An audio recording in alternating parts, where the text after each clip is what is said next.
Good evening. The account you are about to hear is not real. It is a work of fiction, and yet it may feel all too possible. There are no infected wandering our streets, no fungal contamination spreading through our food supply. The voices you will hear are not those of living souls. They were created entirely through artificial intelligence.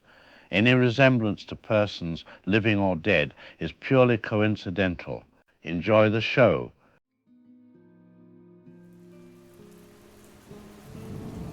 Good evening, I'm Joel Williams. Tonight we begin with breaking developments from Eastern Europe, where agricultural authorities are investigating contamination at several major flour processing facilities. The BBC is reporting that plants in Romania and Poland have detected what officials are calling unusual fungal growth in their grain storage systems. The contamination appears to be linked to a strain of Cordyceps fungus, typically found in insects but rarely seen in agricultural settings. European food safety officials stress that this is being treated as a routine inspection matter, though several facilities have temporarily suspended operations as a precautionary measure. We now go live to Abby Miller, who is standing by with more details on this developing story. Thank you, Joel. I'm here outside the European Food Safety Authority headquarters, where officials have been working around the clock to assess the scope of this contamination. What we're learning is that the affected facilities process flour for major international distributors, meaning products from these plants have already reached grocery shelves across multiple continents. The Cordyceps strain identified appears to be more aggressive than typical varieties, with some reports suggesting it can survive the milling and baking processes that would normally eliminate most biological contaminants. Workers at the Romanian facility have reported respiratory issues and what they describe as severe fatigue, though plant managers insist these are unrelated to the fungal contamination. Back to you, Joel. Thank you, Abby. We now go live to Dr. Henry Rowe, a mycologist at the University of Washington who specializes in fungal biology. Dr. Rowe, help us understand what makes this Cordyceps strain particularly concerning for agricultural systems. Well, Joel, Cordyceps fungi are fascinating organisms that have evolved specifically to manipulate host behavior. In the insect world, they essentially hijack the nervous system to ensure optimal spore dispersal. What's unusual about finding this in grain storage is that Cordyceps typically requires a living host to complete its reproductive cycle. The fact that it's thriving in processed agricultural environments suggests either a significant mutation or a strain we haven't previously cataloged. The respiratory symptoms reported by workers are consistent with spore inhalation, though I would expect standard safety protocols to prevent any serious exposure. The real concern would be if this strain has developed the ability to remain viable through food processing, which would be highly unprecedented for Cordyceps species. Dr. Rowe, should consumers be concerned about flour products currently on store shelves? At this point, I would characterize the risk as minimal. The USDA has issued inspection advisories to major distributors, and the CDC is monitoring the situation closely. Standard baking temperatures should eliminate most fungal contamination, and our food safety systems are designed to handle exactly these types of issues. However, I would recommend that anyone experiencing unusual symptoms after consuming bread or flour-based products over the past few weeks consult with their healthcare provider. We're likely looking at a containment and cleanup operation rather than a public health emergency. Dr. Henry Rowe from the University of Washington, thank you for that analysis. The CDC has released a statement saying they are, quote, monitoring the situation closely and coordinating with international health authorities. They expect to have preliminary risk assessments completed within the next 72 hours. We'll continue following this story and bring you updates as they develop. Coming up after the break, we'll look at how supply chain disruptions in the agricultural sector could impact food prices heading into the holiday season. This is Joel Williams. We'll be right back.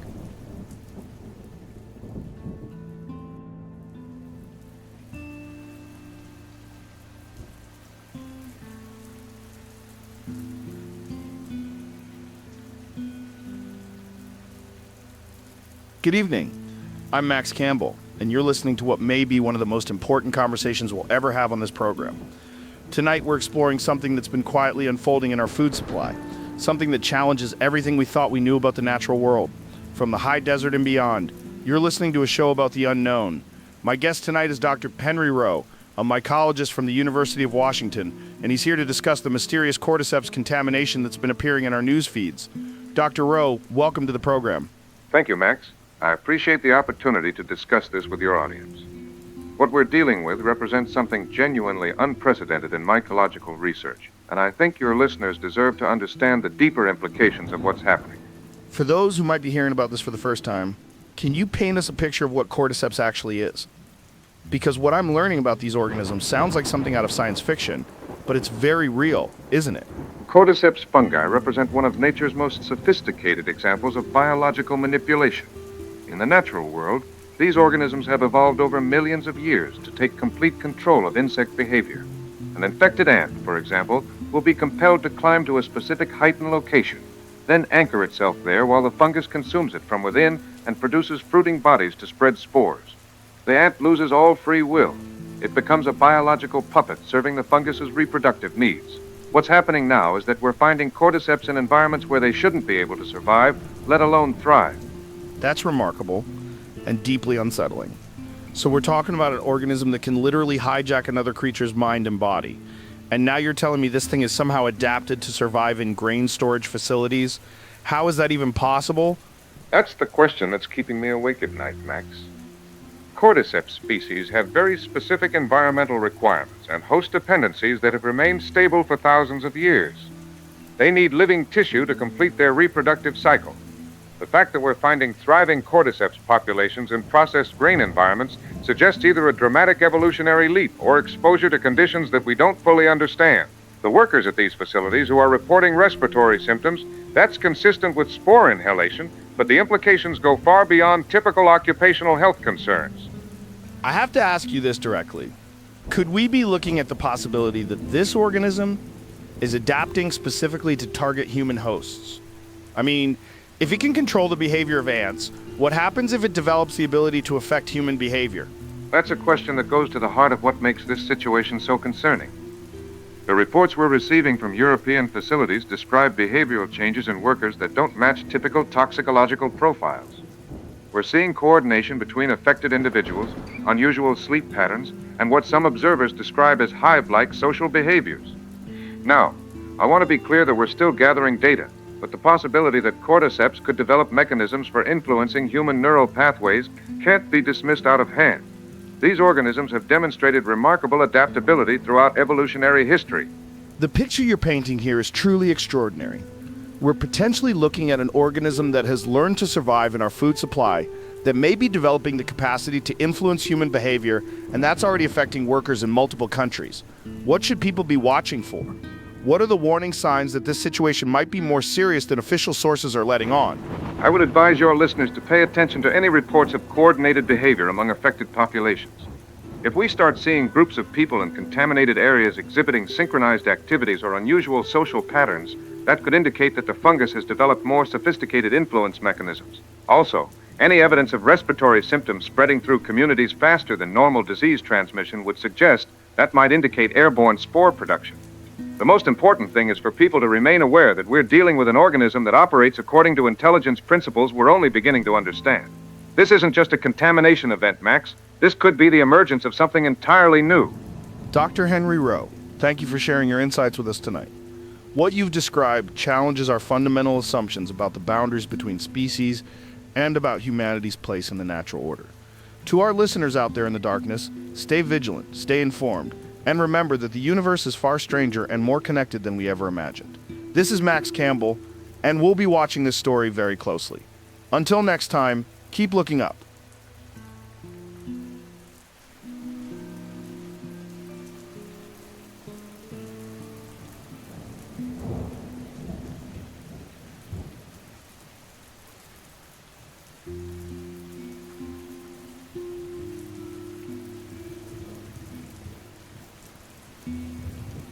Good evening, I'm Joel Williams. Tonight, the Cordyceps contamination story continues to develop as major food corporations announce widespread recalls and European grocery chains report significant bread shortages. What began as a routine agricultural inspection has now expanded into a coordinated international response involving multiple government agencies and food safety authorities. The World Health Organization has announced they will convene an emergency assessment meeting later this week to evaluate what officials are now calling an unprecedented biological contamination event in the global food supply chain. We now go live to Abby Miller in Brussels, where European Union food safety officials have been meeting throughout the day. Thank you, Joel. The situation here has escalated considerably since our last report. 3 major international food corporations have now issued voluntary recalls of flour-based products distributed across 17 countries.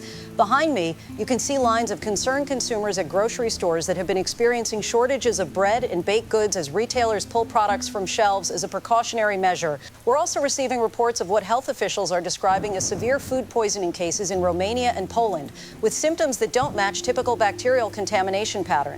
Hospitals in these regions report patients presenting with respiratory distress, severe fatigue, and what doctors describe as unusual neurological symptoms, including disorientation and aggressive behavior. Back to you, Joel. Thank you, Abby. Here in the United States, grocery chains, including several major retailers, have begun implementing their own precautionary measures. We now go live to Dr. Marlene Dixon, an epidemiologist with the Centers for Disease Control, who has been coordinating the agency's response to these developments. Dr. Dixon, can you help us understand the scope of what we're dealing with and what Americans should know about potential exposure risks? Thank you, Joel. The CDC is treating this as a serious biological contamination event that requires immediate and comprehensive response. We've identified flour products from the affected European facilities in the supply chains of multiple major food manufacturers here in the United States. While we have no confirmed cases of illness linked to these products domestically, we're working closely with the FDA to identify and remove potentially contaminated items from store shelves. The symptoms we're seeing in Europe are concerning because they don't match our existing profiles for typical foodborne illnesses. We're seeing respiratory complications, severe fatigue that lasts for days, and behavioral changes that suggest possible neurological involvement. This pattern is highly unusual for standard food contamination events. Dr. Dixon, should American consumers be taking specific precautions with flour-based products at this time? We're recommending that consumers check FDA recall notices and avoid flour products that originated from the affected facilities. More broadly, anyone who has consumed imported flour products in the past week and is experiencing persistent respiratory symptoms, unusual fatigue, or changes in behavior should contact their healthcare provider immediately. We want to emphasize that we're taking a highly precautionary approach here. The Cordyceps contamination we're dealing with appears to be behaving in ways that don't match our existing scientific understanding, which is why we're coordinating so closely with international health authorities to gather as much data as possible. We're also receiving reports that the World Health Organization will be upgrading this situation to an international health concern. Can you comment on what that designation would mean for the American response? An international health concern designation would trigger enhanced surveillance and information sharing protocols between member nations. It would also provide additional resources for rapid response teams and accelerated research into the biological mechanisms we're observing. I can tell you that the WHO is particularly concerned about the speed with which this Cordyceps strain appears to be adapting to new environments and the unusual symptom patterns we're documenting. We're preparing for the possibility that this contamination event may be more widespread than initially assessed, and we want to ensure that our response infrastructure is fully activated and coordinated with our international partners. Dr. Marlene Dixon from the Centers for Disease Control, thank you for that update. The FDA has established a dedicated hotline for consumers with questions about potentially affected products, and we'll post that information on our website immediately following this broadcast. The agency is also working with grocery retailers to implement enhanced screening procedures for imported flour products. We'll continue monitoring this developing story and bringing you the latest information as it becomes available. Coming up, we'll examine how international food safety protocols are being tested by this unprecedented contamination event. This is Joel Williams. Stay with us.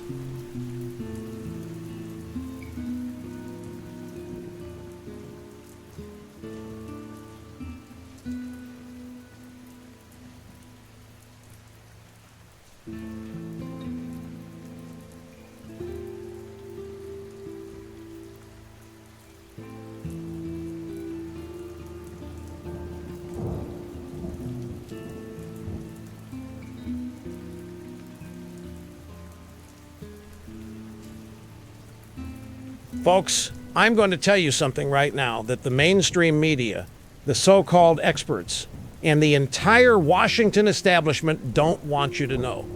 This Cordyceps outbreak that they're calling an agricultural accident, ladies and gentlemen, this is no accident. This is the most sophisticated population control operation ever implemented, and it's been planned for decades by the global elites who think you and I are too stupid to manage our own lives.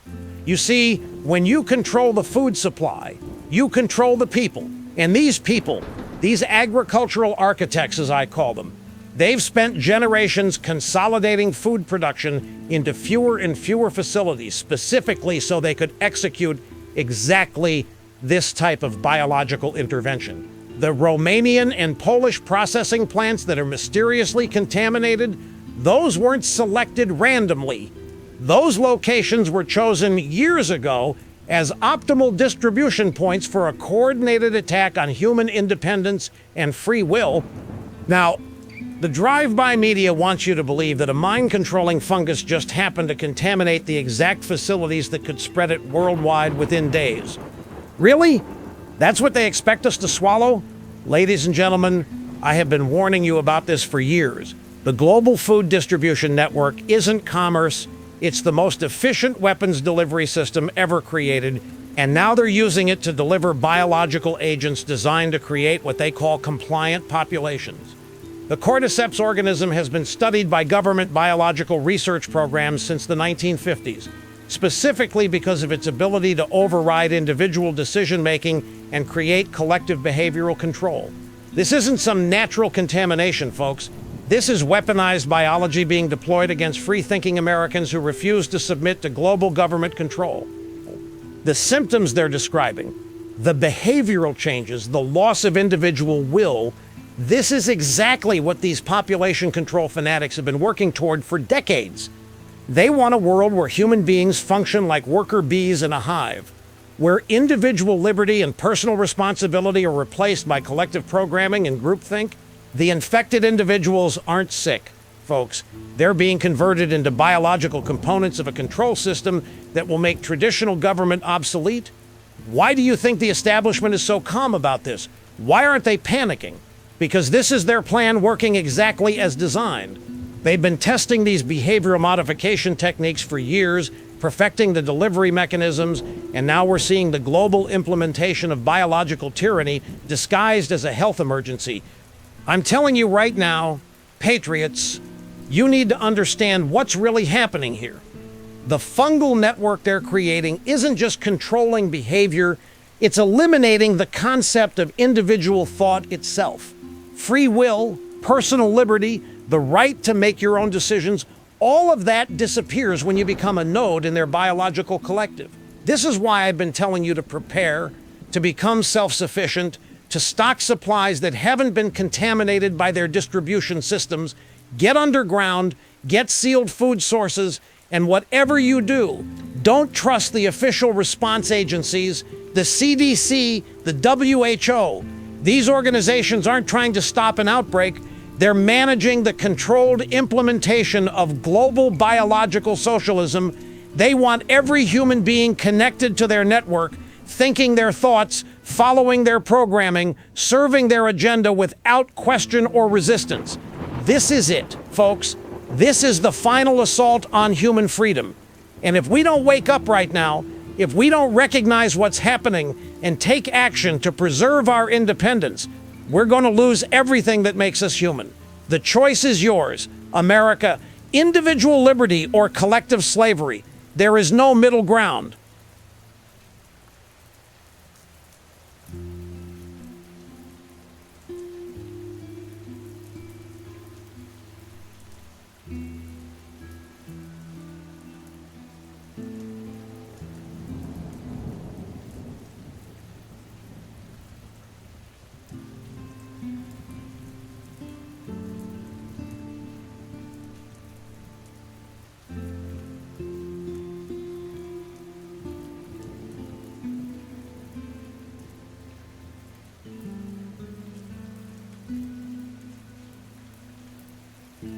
Good evening, I'm Joel Williams. Tonight we're tracking disturbing developments in the Cordyceps contamination crisis as European hospitals report an alarming pattern of neurological symptoms among patients exposed to contaminated flour products. What medical professionals initially dismissed as severe food poisoning has evolved into something far more concerning, with patients exhibiting violent outbursts and what doctors describe as complete personality changes.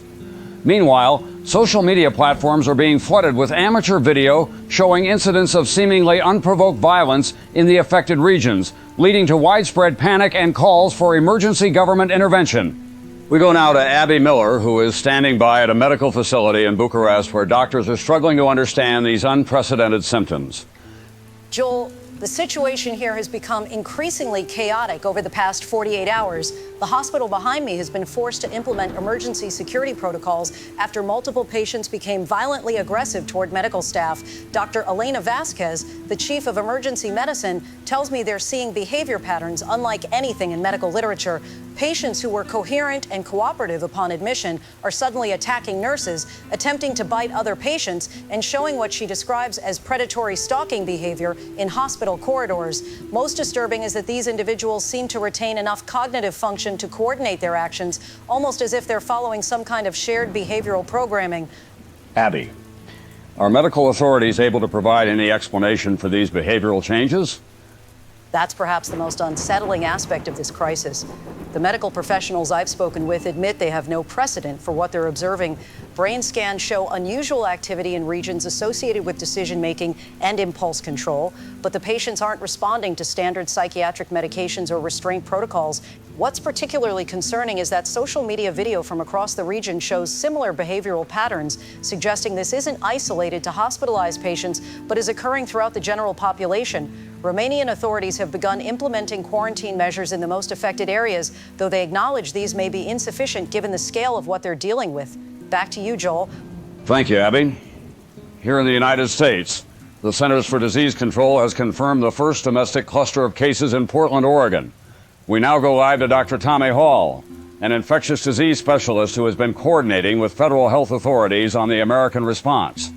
Dr. Hall, can you tell us what we know about these Portland cases and whether they represent the same phenomenon we're seeing in Europe? Joel, the Portland cluster involves 14 individuals who consumed bread products traced back to the contaminated European flour supply. What we're observing matches the European symptom profile exactly, including the violent behavioral changes and the extreme physical strength the infected display. The most alarming feature is their unpredictability. They lash out with no regard for self-preservation, attacking anyone nearby in a frenzy that overwhelms victims before they can react. The CDC has established a specialized containment facility, but I have to be honest, our standard infectious disease protocols weren't designed for pathogens that transform human hosts into something this savage and uncontrollable. Is there any indication that this condition can spread from person to person? Or are we still looking at contaminated food products as the primary vector? That's the critical question, and unfortunately we don't have a definitive answer yet. What we can confirm is that the affected individuals are producing respiratory secretions that contain high concentrations of what appear to be fungal spores.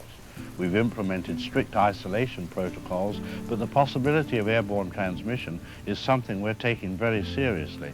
The World Health Organization has officially elevated this to an international health emergency, and we're coordinating with multiple countries to establish comprehensive surveillance and containment strategies.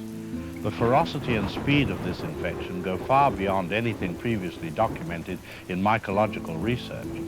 We're also receiving reports that the National Guard has been placed on standby in several states. Can you comment on what that might indicate about the federal government's assessment of this crisis? When you're dealing with individuals who lose all inhibition and attack with such intensity, public safety becomes a paramount concern. The National Guard placement reflects the reality that traditional medical containment may be insufficient if outbreaks spread through major population centers. These infected don't move in groups because of coordination. They simply overwhelm through sheer brutality, and that chaos itself poses a massive threat to community safety and infrastructure. Dr. Tommy Hall, thank you for that assessment. The CDC has announced they will be providing updated guidance for healthcare facilities nationwide within the next 24 hours, including enhanced isolation protocols and staff safety measures. We're also monitoring reports of similar incidents in Hungary, Poland, and now preliminary cases in Germany and France. The World Health Organization's emergency session begins tomorrow morning in Geneva, where officials will be evaluating response strategies for what they're now calling an unprecedented biological crisis. We'll have continuing coverage throughout the night as this story develops. This is Joel Williams. Please stay safe and stay informed.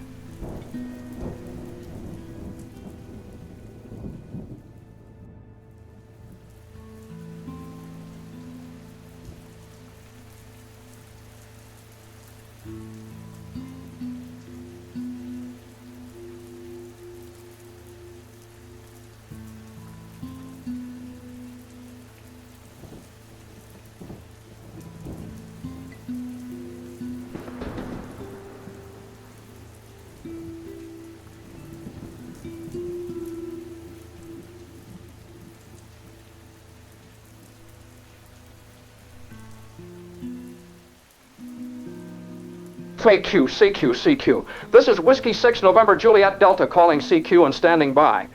Looking for any stations in the Romanian or Polish regions, specifically anyone near the flour processing facilities that have been in the news. I'm monitoring emergency frequencies and would appreciate any ground truth reports from locals in the affected areas. This is Bill Cooper in Montana. Whiskey 6 November Juliet Delta standing by for any stations. Whiskey 6 November Juliet Delta. This is Yankee Oscar 9 Radio Oscar Mike. Marius in Constanta near the Danube processing facility. Bill, I'm glad someone is monitoring, because what's happening here is nothing like what you're hearing on international broadcasts. The workers from the contaminated facility, they didn't just get sick, they went completely insane. My neighbor worked there for 15 years, came home 3 days ago, covered in flour dust, seemed fine at first, but yesterday morning he started acting strange. Then he attacked his wife with his bare hands, trying to bite her face and neck, while making these awful screeching sounds. Yankee Oscar 9 Radio, Oscar Mike. Marius, are you saying the contaminated workers are becoming violent? How widespread is this behavior? Unknown, but it's spreading through the families of the facility workers.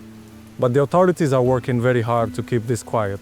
The infected don't think anymore. They just attack with their hands and teeth, scratching and biting anyone they can reach. I've seen 3 of them with my own eyes, stumbling through the streets near the facility. Their movements all wrong, like they've forgotten how to walk properly. They make these horrible screeching sounds when they see people, and they just charge straight at you, no hesitation, no fear. Jesus, Marius, what's the government response? Are authorities providing assistance or medical care? That's the most frightening part of all this. The Romanian authorities have quietly sealed off just the immediate area around the processing facility, maybe a few square kilometers at most. They've told the international media it's a routine quarantine for agricultural contamination, but they've got armed guards preventing anyone from entering or leaving the zone. We intercepted radio communications between government units, and they're calling this a containment operation, not a rescue mission. Bill, I think they know exactly what's happening, but they're trying to keep the numbers small enough to manage without causing public panic. Are you saying the government is covering up the true nature of this outbreak? I'm saying the Romanian government knows exactly what this Cordyceps does to people, and they're trying to contain it before it becomes impossible to hide. We've seen a few military vehicles moving bodies at night, trying to keep the actual numbers from being discovered. The official reports talk about respiratory symptoms and a few hospitalized workers, but the truth is that infected people lose all human reasoning and become like rabid animals. My cousin tried to help an infected neighbor 2 days ago, thought the man just needed medical attention. The infected man seemed calm for a moment, then suddenly lunged forward and bit my cousin's arm, tearing flesh with his teeth while making that horrible screeching sound. We managed to pull him away, but within 6 hours my cousin was stumbling around our house, eyes completely vacant, trying to bite anyone who came near him. We had to lock him in the basement, and we can still hear him down there, shuffling around and making those awful sounds, but there's nothing human left in him. What about food and water supplies? Are you able to maintain basic necessities? We've been surviving on sealed emergency supplies for 4 days now, Bill. Anyone who ventures near the facility area risks encountering the infected individuals who wander around there, drawn to any sound or movement like wild animals hunting prey. They move in this horrible jerky way, stumbling and lurching, but they can still move quickly when they detect someone nearby. But Bill, here's what's really concerning. The infection is starting to spread beyond just the facility workers. What started with maybe 12 workers has now affected their family members, maybe 25 people total throughout our small community. every person they bite becomes infected, and every new infected person loses all human consciousness within hours and starts wandering around making those screeching sounds. They don't sleep, they don't eat normal food, they just shuffle around the facility area, attacking anyone they encounter. The government is working hard to keep the numbers manageable, but if this gets into a major population center, it could spread beyond their ability to contain it. Thank you for these reports. I'm documenting everything you're telling me and will relay this information to emergency management authorities. Please stay safe and maintain radio contact if possible. Are there other operators in your region who can provide additional reports? Most of the other operators in the affected zones have gone silent. Their last transmissions describe family members becoming violent and attacking them, or desperate calls for help that suddenly cut off mid-sentence. I think many of them have been killed or infected. I'm going to try to maintain this position as long as possible, but Bill, if you stop hearing from me, assume the infection has reached my location. Document everything I've told you, because the official story is a complete lie. This Cordyceps doesn't just make people sick, it turns them into mindless predators who attack anything that moves. They bite and scratch with their bare hands and teeth until their victims become infected too. And the governments know it, but they're more concerned with preventing panic than saving lives. The truth needs to get out before this spreads beyond the quarantine zones. Copy that, Marius. Yankee Oscar 9 Radio Oscar Mike. I'll maintain this frequency and check for your transmissions every 6 hours. Stay safe and thank you for the ground truth reports. This is Whiskey 6 November Juliet Delta. Clear with Yankee Oscar 9 Radio Oscar Mike and returning to monitor mode.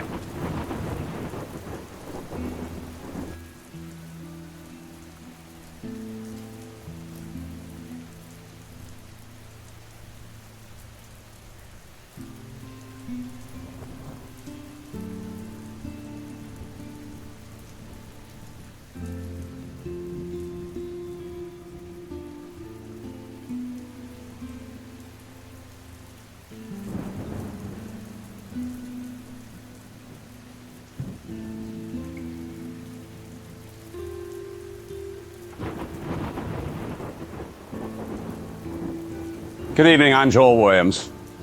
Tonight, the Cordyceps crisis has reached American soil in ways that demand immediate federal intervention.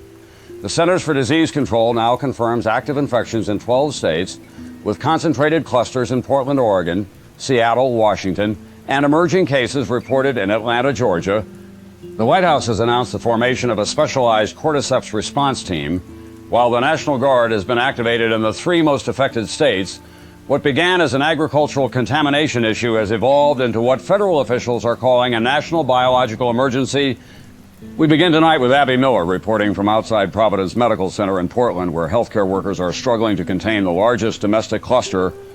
Joel, the situation here has deteriorated rapidly over the past 24 hours. Providence Medical Center has been forced to implement what officials call enhanced containment protocols after multiple patients exhibited increasingly violent behavior that has hospital staff genuinely terrified. Hospital administrator Dr. Jesse Morton tells me they've never dealt with anything like this before. Infected patients are somehow communicating with each other across separate isolation rooms, timing their attempts to breach containment in synchronized patterns that suggest shared decision-making capabilities. More disturbing, we've obtained leaked audio recordings from hospital staff describing patients who have become extremely aggressive and appear to be hunting medical personnel through the facility corridors. Abby, can you tell us more about these leaked audio recordings and what they reveal about patient behavior? The recordings are frankly terrifying. Nursing staff describe infected patients who have developed what can only be called predatory behavior patterns. They're stalking healthcare workers, attempting to corner them in isolated areas of the hospital. One nurse describes being chased through multiple floors by a group of infected patients who seem to be communicating silently, moving in ways that cut off escape routes without speaking a word. The most disturbing aspect is that these patients retain enough function to open doors and persistently pursue hospital staff despite injuries or obstacles. Hospital security footage shows infected individuals herding survivors into dead ends and overwhelming them by sheer numbers. The hospital has now been completely evacuated, with all surviving staff relocated to secure facilities. Back to you, Joel. Thank you, Abby.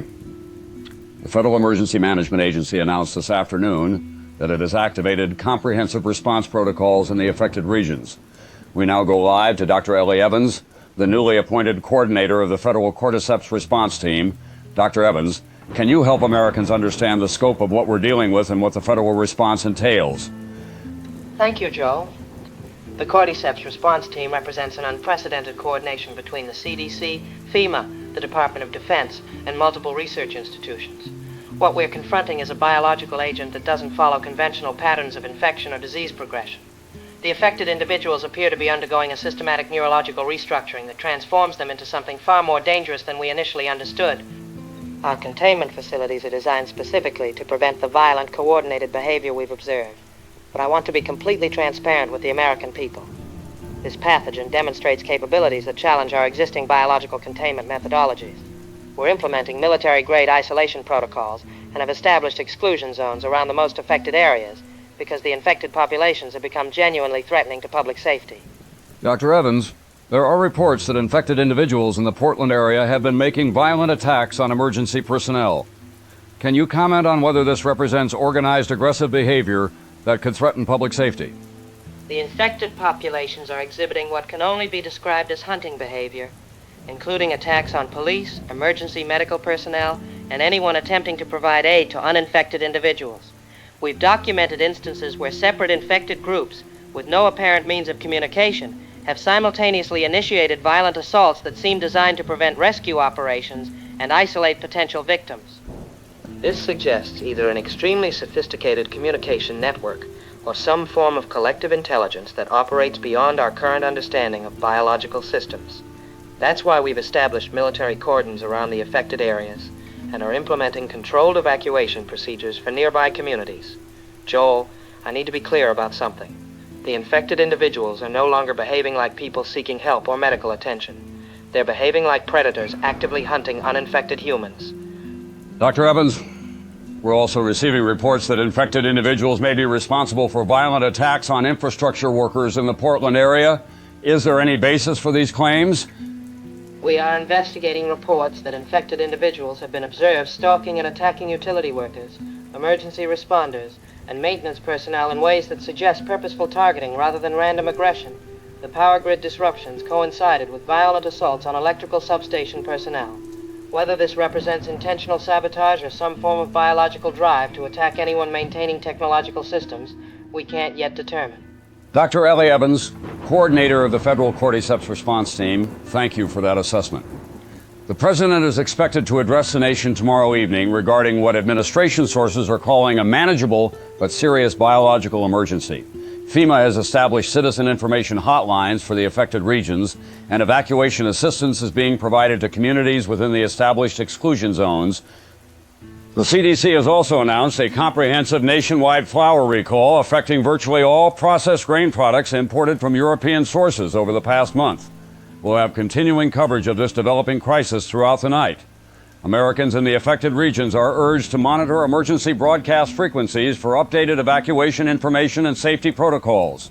This is Joel Williams. Stay vigilant and stay safe.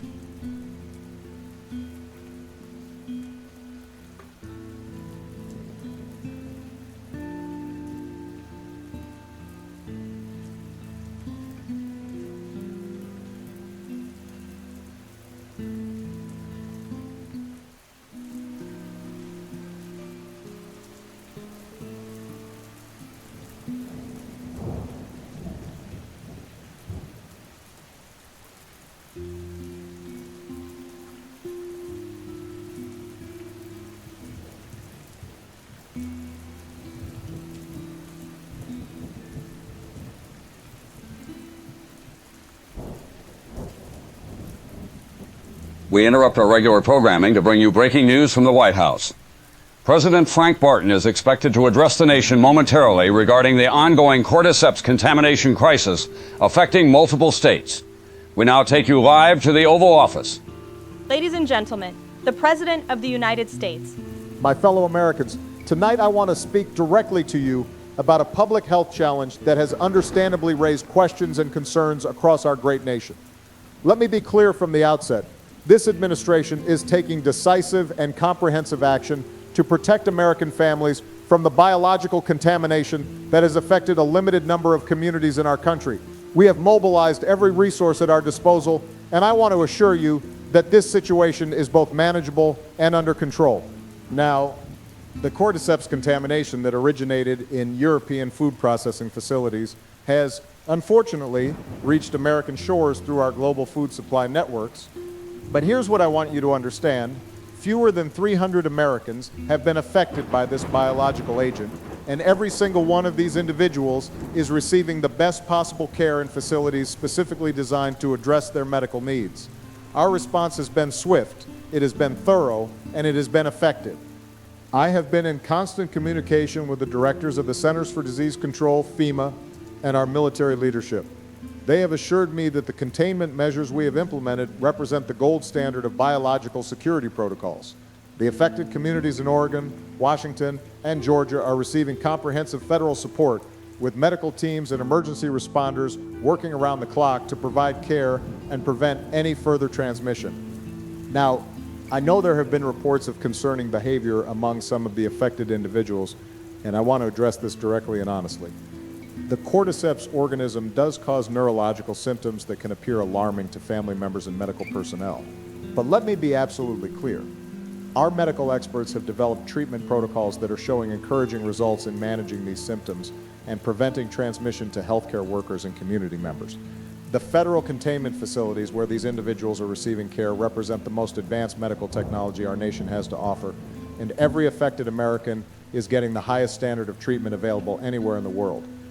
I want to also address the steps we're taking to protect our food supply moving forward.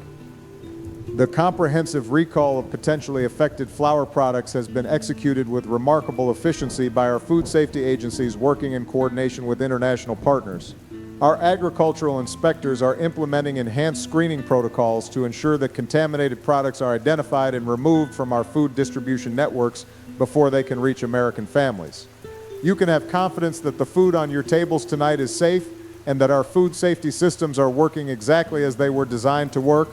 To the families in the affected communities who have been asked to temporarily relocate while we complete our containment and treatment operations, I want you to know that your country stands with you. FEMA has established comprehensive support services, including temporary housing, medical care, and financial assistance for those whose lives have been disrupted by these necessary public health measures. These relocations are precautionary and temporary, and our medical experts are confident that affected areas will be cleared for resettlement in a matter of weeks. Let me also address the infrastructure disruptions that occurred in the Portland area earlier this week. The power grid issues were the result of precautionary shutdowns implemented to support our medical and containment operations, not system failures caused by the biological contamination itself. Our utility companies are working closely with federal authorities to maintain essential services while ensuring the safety of their workers and the communities they serve. I want to be crystal clear about our approach to this public health emergency. This administration will not allow fear or misinformation to drive our response to this challenge.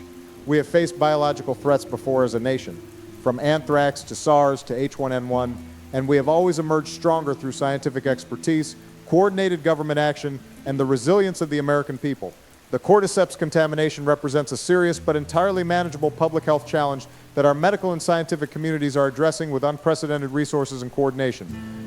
In the coming days and weeks, you will see continued federal response operations in the affected areas. You may observe military personnel supporting our medical teams, and you may hear about additional precautionary measures being implemented in various regions of our country. This is not cause for alarm. Rather, these are the actions of a government that takes its responsibility to protect American lives seriously and will spare no effort or expense to ensure the health and safety of our citizens. Finally, I want to speak directly about the importance of getting your information from reliable, official sources during this time. There are reports circulating on social media and through unofficial channels that exaggerate the scope and severity of this public health emergency. Some of these reports contain sensationalized language designed to create anxiety rather than provide useful information to the public. I urge every American to rely on official government sources, to trust the Centers for Disease Control, to trust FEMA, and to get your news from established media organizations that are working directly with federal authorities to provide accurate and timely information. The United States of America has the world's most advanced medical research capabilities, the most sophisticated emergency response infrastructure, and the most dedicated public health professionals on the planet. We will meet this challenge the same way we have met every challenge that has tested our nation's resolve, with science, with coordination, with determination, and with an unshakable commitment to protecting American lives and American communities. We will get through this, and we will emerge stronger and more prepared for whatever challenges the future may bring. Thank you, God bless you, and God bless the United States of America. That was President Frank Barton addressing the nation from the Oval Office. The President's message of reassurance and federal coordination comes as questions continue to mount about the scope and severity of the Cordyceps contamination. We'll have continuing analysis of the President's remarks and updates on the developing situation throughout the evening. This is Joel Williams. Thank you for watching.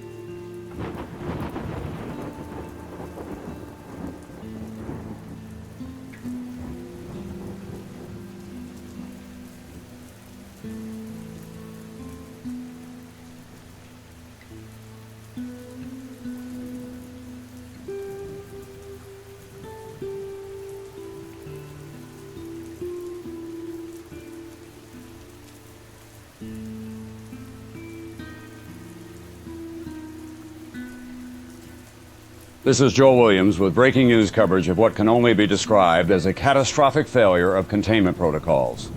In the past 12 hours, the Cordyceps crisis has exploded beyond all federal projections as Seattle's largest medical facility reports that infected individuals have become extremely violent and unpredictable, attacking anyone within reach with savage intensity.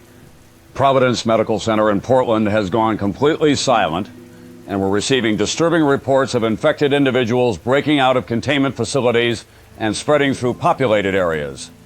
The President has activated FEMA's national emergency protocols, and military cordons are being established around major population centers in Washington, Oregon, and Georgia. We go immediately to Abby Miller, who has been monitoring the situation from our Seattle affiliate station. Joel, the situation here has descended into absolute chaos. Seattle General Hospital confirmed less than an hour ago that Cordyceps transmission is occurring through respiratory contact and through violent attacks by infected patients. Dr. Owen Anderson, the hospital's chief administrator, issued an emergency statement saying that 12 healthcare workers have been infected through bites and scratches from patients who became suddenly and extremely aggressive.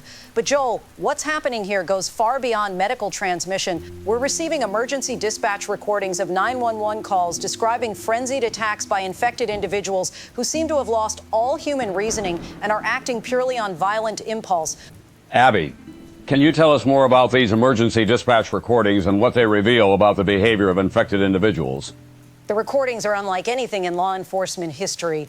Multiple emergency calls report infected individuals attacking anyone they encounter with mindless fury, using their hands, teeth. What's most disturbing is that these attacks are spreading like wildfire as each new victim becomes infected within hours and begins the same pattern of violent behavior. Police officials describe scenes of complete pandemonium with infected individuals wandering through neighborhoods, breaking into homes, and attacking residents with no apparent pattern or purpose beyond pure aggression. Seattle police have requested immediate National Guard assistance, and evacuation orders have been issued for the entire metropolitan area. We're also receiving reports from the Centers for Disease Control that multiple containment facilities have experienced complete security breaches. We now go live to Dr. Marlene Dixon, who has been coordinating federal response efforts from CDC headquarters in Atlanta. Dr. Dixon, can you confirm these reports and provide an assessment of the current containment status? Joel, I can confirm that we have lost containment at multiple federal facilities in the Pacific Northwest. The infected individuals have become increasingly violent and unpredictable, attacking security personnel and breaking through barriers with a level of aggression that overwhelms our containment protocols. More concerning, the pathogen appears to have developed airborne transmission capabilities that are spreading the infection faster than our worst-case epidemiological models predicted. The CDC is now operating under the assumption that we are dealing with a biological agent that destroys higher brain functions while enhancing aggressive impulses and physical strength. We've recommended immediate implementation of martial law protocols in the affected regions. Are you saying that the Cordyceps agent is creating mindlessly violent individuals who attack anything in their path? What we're observing suggests that the infection completely rewires the brain's behavioral centers, eliminating rational thought processes while amplifying aggressive and predatory instincts. The infected individuals show no recognition of family members, no response to commands or reasoning, and appear driven purely by an urge to attack and bite on infected people. They're drawn to movement, sound, and concentrations of people, but they show no strategic thinking or problem-solving abilities. What makes this so dangerous is the speed of transmission. A single infected individual can create dozens of new cases in a matter of hours, and each new case immediately begins the same pattern of mindless aggression. What does this mean for civilian populations in the affected areas and the potential for national spread? We are now recommending immediate mass evacuation of all population centers within a 200-mile radius of confirmed infected zones. The combination of airborne transmission and mindless violent behavior means that traditional emergency response protocols are completely inadequate. The infected individuals are drawn to evacuation convoys, emergency shelters, and any large gatherings of people, but they're not making strategic decisions.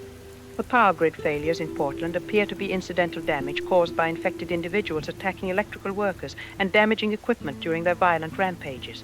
The President would be addressing the nation within the hour to announce a national biological emergency and the activation of comprehensive military response protocols. Thank you for that sobering assessment.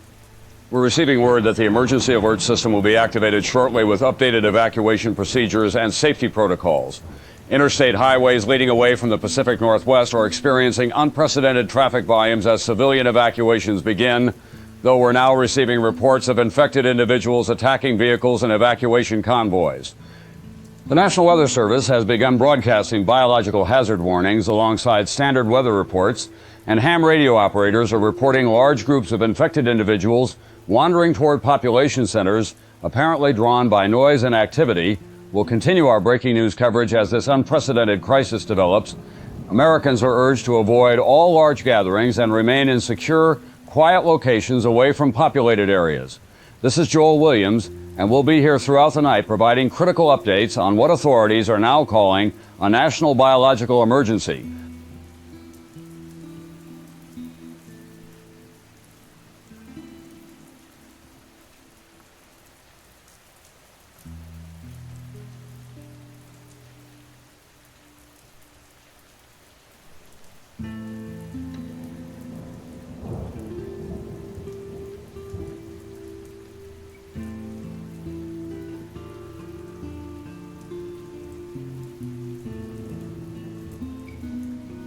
Brothers and sisters, we gather today not in celebration, but in recognition of the Lord's terrible, swift sword of judgment that has fallen upon this corrupted generation. For too long we have sown seeds of wickedness in the fertile soil of God's creation, and now we witness the harvest of our spiritual rebellion sprouting forth in ways that confound the wisdom of man. The Cordyceps plague that spreads across our land is not mere biological mishap. It is the manifestation of divine wrath upon a people who have forgotten the sacred covenant between the Creator and His creation. As it is written in Galatians, "Be not deceived, God is not mocked. For whatsoever a man soweth, that shall he also reap. And we have sown the wind of pride and arrogance, believing ourselves masters of nature rather than humble stewards of the Lord's bounty." Look upon the transformed souls who stand motionless in our cities, rooted like twisted trees, bearing the fruit of corruption. They breathe forth clouds of judgment that spread like the very breath of the Almighty's displeasure, and yet our scientists speak of containment and cure as though mortal hands could stay the hand of divine retribution. These poor vessels have become living testimony to our collective sin, their bodies converted into instruments of the Lord's purification of this defiled earth. For generations we have poisoned the soil with chemicals, corrupted the grain with genetic manipulation, and treated the sacred act of cultivation as mere industrial production. We have made idols of efficiency and profit while forgetting that every seed that grows does so by the grace and will of the Almighty. The fungus that now claims our people is but the Lord's chosen instrument, reclaiming His creation from those who would defile it with their arrogance and greed. As the prophet Hosea declared, "They have sown the wind and they shall reap the whirlwind." But hear me clearly, faithful remnant, for this judgment is not without purpose nor mercy for those who would turn from their wicked ways. The Lord is separating the wheat from the chaff, the righteous from the rebellious, those who would serve from those who would rule. Every spore that fills the air is a call to repentance, every transformed soul a warning that the time of grace draws to its close. We stand at the threshold of the final harvest, when the Lord shall gather His faithful into the storehouse of salvation while the chaff is burned with unquenchable fire. Those who have placed their trust in the wisdom of man, in the promises of science and technology, in the false security of governmental authority, they shall discover that all such refuges are but stubble before the consuming fire of divine judgment. The evacuation centers fail. The containment facilities are breached. The medicines prove powerless because no earthly wisdom can prevail against the purposes of the Almighty. Only those who humble themselves before the throne of grace, who acknowledge their utter dependence upon the mercy of the Creator, who cry out like the publican, God be merciful to me a sinner. Only these shall find refuge in the secret place of the Most High. The cordyceps spreads not by chance, but by divine design, transforming the very air we breathe into an altar of judgment, calling every soul to choose between the broad way that leadeth to destruction and the narrow path that leads to life eternal.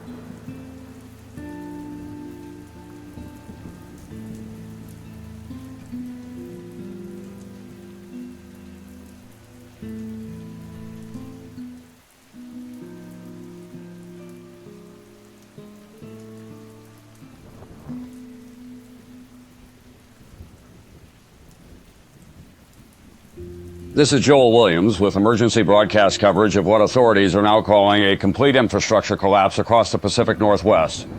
Seattle's communication systems went offline at approximately 3 a.m. Eastern Time, and we have lost all contact with our affiliate stations in the region. The Centers for Disease Control facility in Atlanta has reportedly been breached by airborne spores, forcing the evacuation of critical response personnel to undisclosed secure locations. Federal authorities have confirmed that the Cordyceps organism has reached a stage of development that overwhelms all existing containment and treatment capabilities. We're now receiving fragmented reports through ham radio operators and emergency frequencies. Military communications indicate that standard protective equipment is failing against the sheer density and resilience of the airborne spores. Joel, I'm broadcasting from a sealed emergency facility approximately 60 miles outside the Seattle contamination zone. What we're witnessing is the systematic failure of every technological system designed to support human civilization in the affected areas. Fungal colonies have taken root across entire city blocks, and infected individuals are staggering through the streets in violent swarms. Soldiers describe them as relentless, attacking anything that moves, clawing, tearing, and spreading infection through blood contact in addition to the spores they shed. The spore clouds themselves are so dense that they're visible from aircraft, clinging low to the ground like a living fog. Pilots report that simply flying over the region feels like entering a storm made of rot and ash, with equipment failing midair after exposure. Habby, are you saying the spores are actually affecting aircraft and electronic equipment? That's exactly what we're seeing. The spores aren't just biological contamination. They appear to contain compounds that corrode metal, clog air filtration systems, and interfere with electrical conductivity. Emergency vehicles that enter the affected zones are breaking down within hours, their engines strangled with fungal growth that seems to feed on petroleum products. And Joel, survivors who make it out of these cities report scenes of sheer horror, infected bodies twisted and fused into walls, others lashing out with an animalistic rage at anyone who comes near. Radio communications are becoming increasingly unreliable as spores coat transmission equipment, and satellite imagery shows the biological clouds expanding at a rate of 2 miles per day in all directions. The military has established what they're calling a biological dead zone around the entire Puget Sound region, with orders to shoot down any aircraft attempting to leave the contaminated airspace. We're also receiving reports that government officials, including cabinet members, have been relocated to secure underground facilities. We now go to our Washington correspondent, who has managed to establish contact with federal emergency management officials. Can you tell us what information is being shared about the government's current operational status? Joel, I can only speak on background due to operational security concerns. The federal government has implemented what officials are calling continuity of operations protocols, with essential personnel relocated to hardened underground facilities designed for extended isolation. The president and key cabinet members are now operating from locations that have completely sealed atmospheric systems. What I can tell you is that the Cordyceps organism has demonstrated capabilities that exceed every worst-case scenario in our biological warfare preparedness plans. The spores are not just infectious, they're actively breaking down the infrastructure that modern civilization depends on. Roads are buckling under growth. Power lines are collapsing as the fungus consumes insulation and corrodes conductors, and water treatment plants are failing as filters choke with biological mass. At the same time, infected humans are acting as brutal vectors, roaming in violent packs, dragging victims into contaminated zones, and leaving behind bodies overrun with growth in hours. Are you saying this level of violence from the infected is being coordinated in some way, or is it simply uncontrolled chaos? There's no evidence of coordination. What we're witnessing is pure instinct driven by the infection. The fungus hijacks the human nervous system, amplifying aggression and stripping away fear. They don't retreat, they don't hesitate, and they don't stop unless destroyed. The infected are spreading the spores by their very presence, while the fungus itself follows chemical cues to fuel, heat, and energy sources. It's not intelligent in the human sense, but the effect is indistinguishable from a coordinated collapse. We're watching the natural world turn against us, and the infected are its most terrifying weapons. We're now receiving emergency alert system notifications that this will be one of the final standard broadcast transmissions from this facility. The National Weather Service is broadcasting continuous biological hazard warnings through automated systems, and ham radio operators are being advised to maintain strict communication protocols to preserve remaining networks. Internet infrastructure is failing systematically as server farms and fiber optic networks succumb to fungal contamination. Americans are advised to shelter in sealed locations, avoid any contact with the infected, conserve all resources, and prepare for extended isolation as emergency services can no longer guarantee response capabilities. We'll attempt to maintain broadcast operations as long as possible, but citizens should prepare for the possibility of complete communication blackouts. This is Joel Williams, and may God help us all.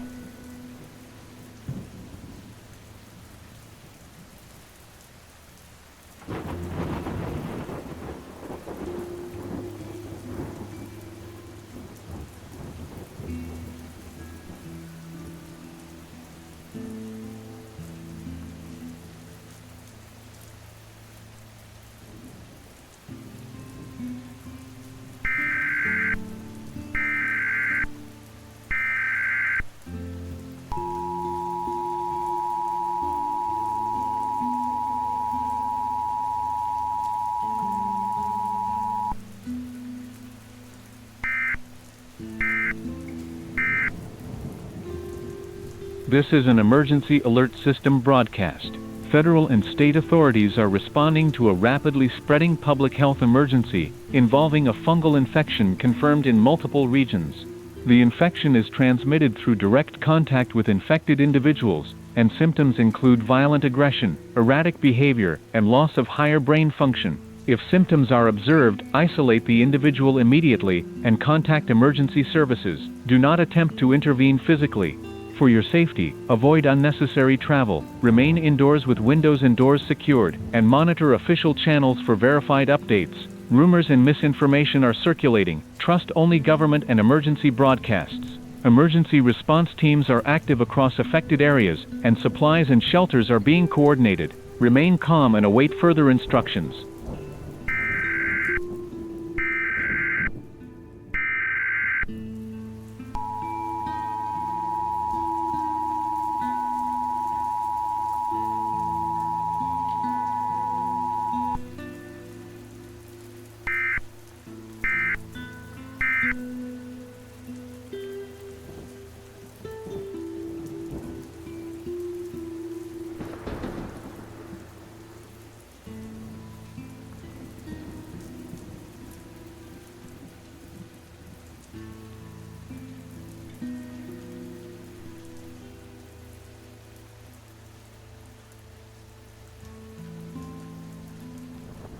Emergency traffic. Emergency traffic. This is Whiskey 6 November Juliet Delta calling any stations with ground reports from contaminated zones. Commercial broadcasting has gone silent across the Pacific Northwest, and we're getting conflicting information from official sources. Any operators with first-hand observations of the infected populations, please respond.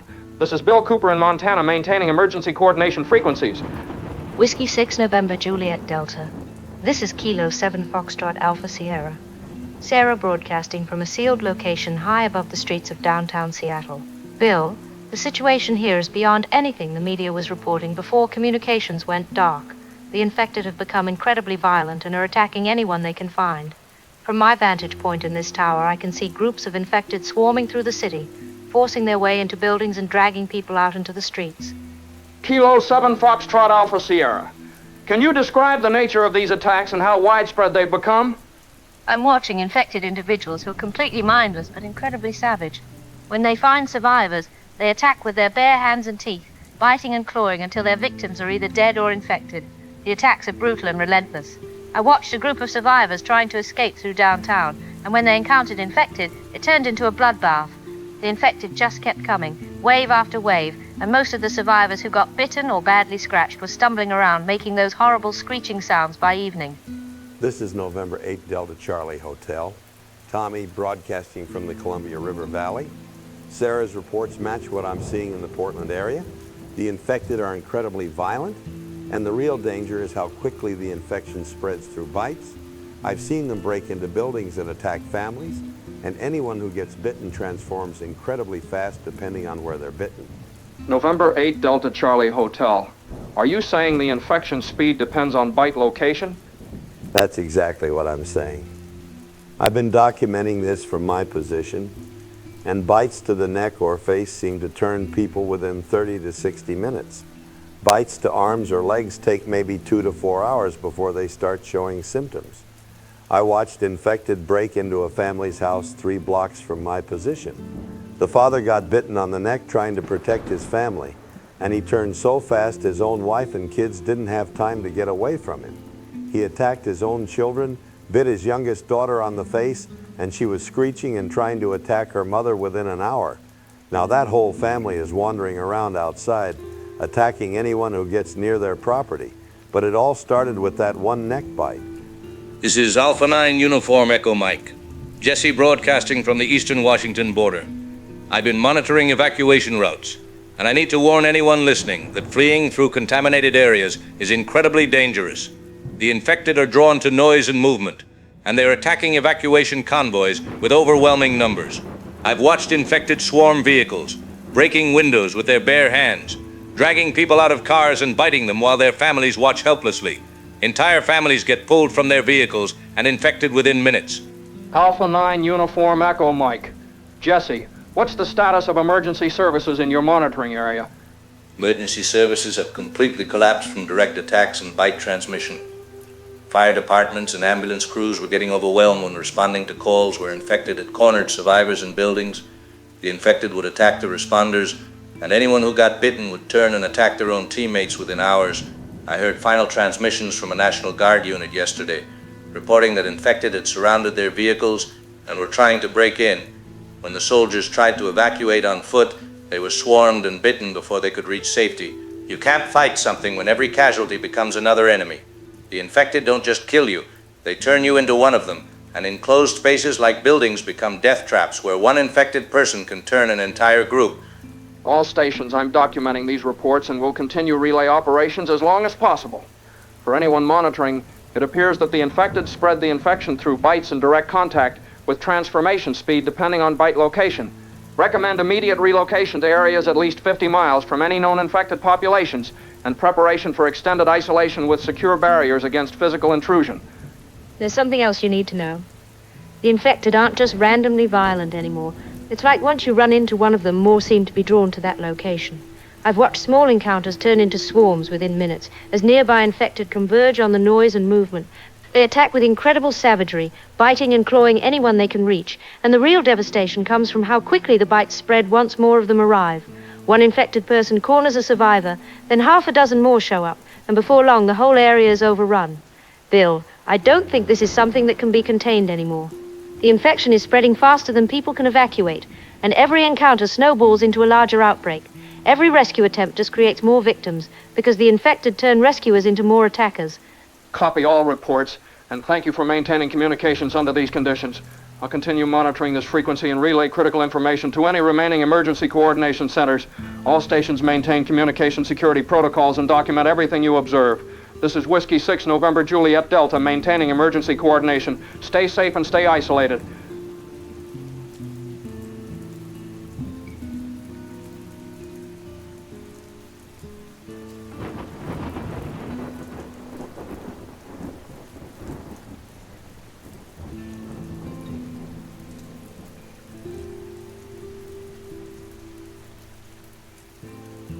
We interrupt all programming to bring you an emergency address from President Frank Barton. The president is speaking from a secure location as federal authorities struggle to maintain order in multiple states affected by the Cordyceps outbreak. We go now to the president. My fellow Americans, I speak to you tonight from a secure location as our nation faces the most serious biological crisis in our history. Let me be absolutely clear about the gravity of our situation. The Cordyceps outbreak has evolved beyond our initial containment capabilities, and I need every American to understand what we're dealing with and how to protect themselves and their families. Now, Here's what we know about this organism and what it does to human beings. The Cordyceps fungus doesn't simply make people sick. It fundamentally changes them at a biological level. Within hours of infection, the fungus begins to alter brain chemistry and nervous system function, eliminating rational thought, human recognition, and emotional response. The infected lose all capacity for human behavior and become driven purely by aggressive instincts to attack and bite uninfected individuals. They cannot be reasoned with. They cannot be saved, and they pose an immediate and lethal threat to anyone in their vicinity. I want to address directly how this infection spreads because your survival may depend on this information. The primary transmission method is through bites and deep scratches from infected individuals. But here's what our medical experts have discovered about infection speed, and this is critical for every American to understand. Bites to the head, neck, or face result in transformation within 30 to 60 minutes. Bites to the torso, arms, or legs typically take 2 to 4 hours before symptoms appear. The closer the bite is to your brain and central nervous system, the faster the cordyceps can take control of your biological functions.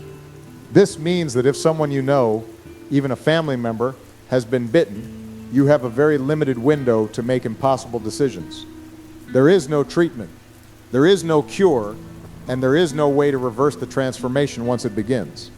The person you knew will be gone, and what remains will attempt to bite and infect you without hesitation or recognition. I know this is heartbreaking, but you must understand that the infected retain no human consciousness, no memory of their previous life, and no capacity for human emotion or connection. Given these realities, federal authorities are implementing emergency survival protocols that every American must follow. First, avoid all contact with infected individuals. Do not attempt rescue, do not attempt communication, and do not allow sentiment or hope to put you in danger. Second, if someone in your group is bitten, they must be immediately isolated or removed from your location before transformation occurs. I understand the moral weight of what I'm asking, but allowing an infected individual to remain with uninfected people will result in the loss of everyone in that group. Third, avoid all large gatherings, evacuation centers, and crowded areas. The infected are drawn to concentrations of uninfected people, and what begins as one infected individual in a crowd can result in dozens of new infections within hours as people panic, get separated, and become targets for multiple attackers. Your best chance of survival is in small, secure groups with trusted individuals in locations that can be properly fortified and defended. Now, I want to be crystal clear about the current status of federal response operations. Our military and emergency response capabilities have been severely compromised by the rapid spread of this infection and the loss of personnel to bite transmission. Many federal facilities have been evacuated or lost to containment failures, and our ability to provide rescue or medical assistance in affected areas is extremely limited. This means that your survival is now primarily in your own hands and those of your immediate community. The federal government will continue to operate and provide assistance where possible, but you cannot rely on outside help in the immediate crisis. I also need to address the reality that some areas of our country are no longer safe for human habitation. Cities and regions with high concentrations of infected individuals pose insurmountable risks to uninfected populations. If you are in or near major metropolitan areas where the infection has taken hold, your priority must be immediate relocation to less populated areas with natural barriers and defensible positions. Do not attempt to retake or reclaim infected areas. Do not attempt large-scale rescue operations. The infected do not tire, do not retreat, and will overwhelm any group that attempts direct confrontation. Finally, I want to speak to the question that I know weighs on every American's mind. Will we overcome this crisis? Will we rebuild our communities and restore our way of life? The honest answer is that we face challenges unlike anything in human history, and our path forward will require sacrifices and difficult choices that no generation should have to make. But the American people have faced existential threats before, and we have survived through adaptability, determination, and our commitment to protecting those we love. That spirit will be tested in the days and weeks ahead, but it will also be our salvation. To those Americans who are listening from secure locations, document what you observe, maintain communication with other survivor groups when possible, and preserve the knowledge and values that define our civilization. To those who are trapped in affected areas, prioritize your immediate survival, trust your instincts, And remember that avoiding infection is more important than any other consideration. To our men and women in uniform who continue to serve despite overwhelming odds, know that your courage and sacrifice embody the finest traditions of American service. The federal government will continue to operate from secure locations and will reestablish communication and assistance capabilities as conditions allow. Monitor emergency broadcast frequencies for updates and safety information. Follow the guidance of local authorities who remain operational. And remember that while our government and institutions may be challenged, the principles and values that built this nation remain unchanged and undefeated. We will survive this crisis, but we will be changed by it. The America that emerges from this challenge will be different, smaller perhaps, but stronger in the ways that matter most. We will remember who we are, we will protect what we can, and we will rebuild what we must. Stay strong, stay safe, and may God bless the United States of America. That was President Frank Barton in what may be his final address to the nation. The President's stark warnings about bite transmission and the loss of federal response capabilities represent a dramatic shift from earlier official reassurances. We'll continue monitoring emergency frequencies for any additional government communications. This is Joel Williams, and will remain on the air as long as possible to provide critical survival information to any Americans still receiving this broadcast.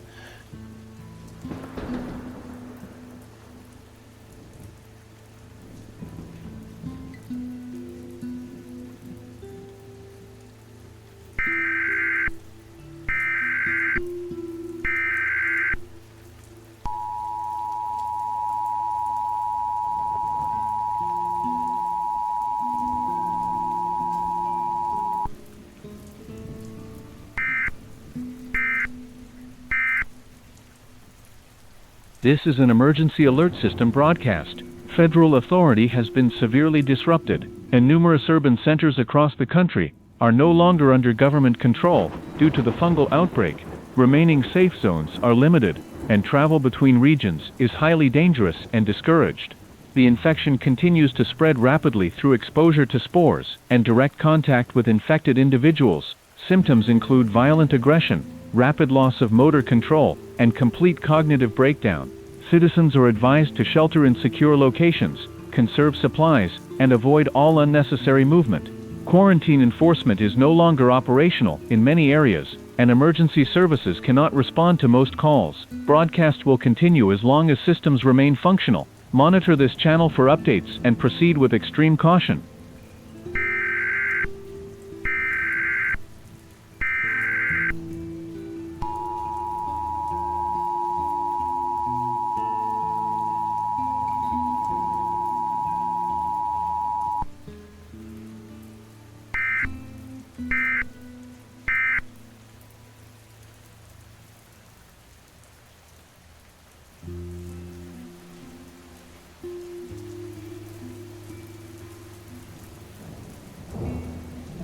This is Joel Williams speaking to you now on a stolen frequency. The official networks are gone. What you're hearing is patched together from salvaged equipment running off car batteries and luck. We have not heard from Abby Miller since our last broadcast a few days ago. Wherever she is, Abby, we pray you are safe. If this voice reaches you, you are among the living few. The truth is this: the infected do not stop. They do not tire. They do not hesitate. They are not smart, but they are fast, and they are many. When they find you, they come as a tide, not organized, not tactical, but relentless. And once they reach you, it's over in hours. I've seen them take bullets that should have ended them. I've seen men unload entire magazines, and still the creatures came crawling forward, dragging themselves through broken glass and barbed wire, their bodies failing, but their jaws still snapping. Cities have become graveyards, not the quiet kind, but endless hunts, streets echoing with screams where nothing stays down. And now, for a glimpse of the front lines, a transmission from soldiers trapped in the heart of the chaos. They broke through the barricades last night. 30 of them, maybe more. Sprinting like animals, crashing into cars, tearing through fences. Half of us gone in minutes. You can't reason with them. You can't bargain. They come in waves, shrieking, clawing, spraying spores when you cut them down. I can hear them now outside the building. If this is my last call, God help us. You hear that? That is the sound of our time ending. The barricades fall, the bunkers fail. The infected don't care about walls or fire or fear. They will slam themselves against concrete until their skulls break just to reach the sound of your voice. I watched one keep moving after its legs were gone, pulling itself forward with its arms. It didn't stop until the man it chased was gone. It didn't stop even then. I'll patch through another transmission now, taken off a scrambled military channel. This is Delta Squad. Last transmission. Surrounded on all sides. We cut them down by the dozens. More keep coming. They don't stop. They don't scream when they burn. They just walk through the flames. We're being torn apart out here. If anyone hears this, don't fight them. Run. Please. You heard it yourselves. Soldiers, trained and armed, overrun. If you're still alive out there, do not wait, do not mourn, do not argue. Move fast, move quiet, and pray you are not breathing spores when dawn comes. I've walked through towns where the air itself was poison. Street signs furred with fungus, playgrounds filled with half-buried bodies, still twitching when the wind blew. This is not survival as we knew it. This is persistence, hiding, running. This is Joel Williams, Pirate Signal, signing off for now. If you're still alive, stay moving, stay hidden, and never trust the silence. Because when you hear the screams, it's already too late.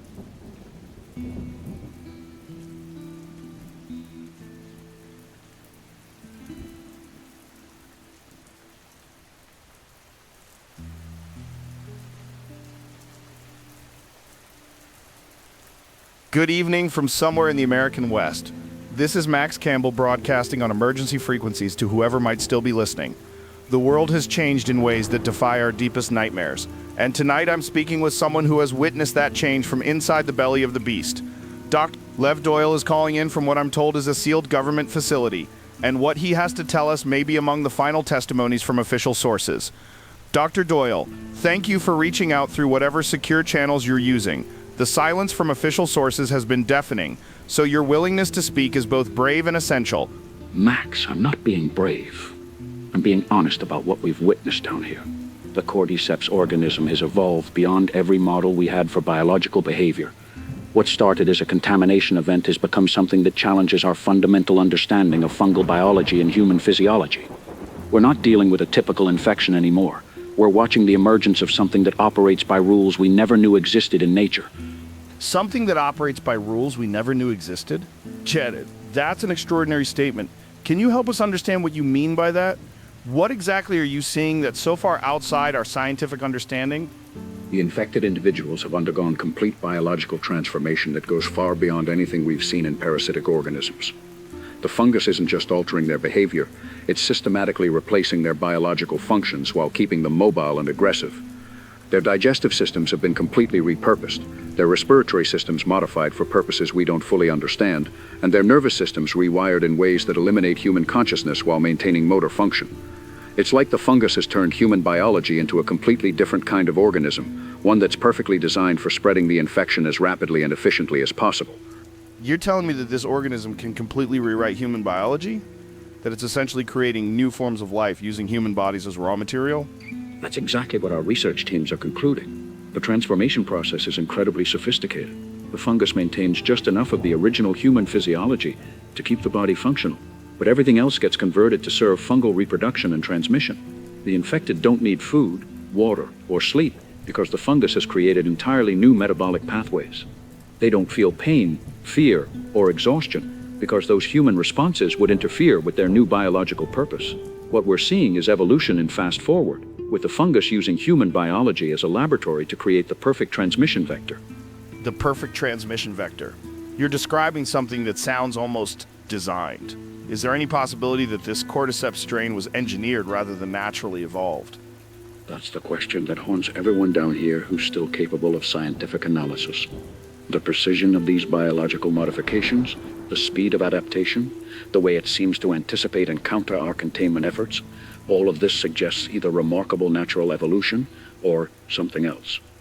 But here's what I can tell you with certainty. This organism demonstrates biological capabilities that we didn't think were possible. It can modify human physiology at the cellular level within hours, create entirely new organ systems, and maintain complex biological functions that serve its reproductive needs rather than the host's survival. Whether that's natural or artificial, the result is the same. We're facing something that's better at using human biology than humans are. Dr. Lev Doyle, thank you. To anyone listening out there in the vast darkness, we've always known that life finds a way to evolve and adapt. Tonight we've learned that sometimes evolution moves faster than we can comprehend or resist. This is Max Campbell, broadcasting from the edge of human understanding, signing off into whatever comes next. The frequency belongs to something else now. May we find peace in whatever transformation awaits.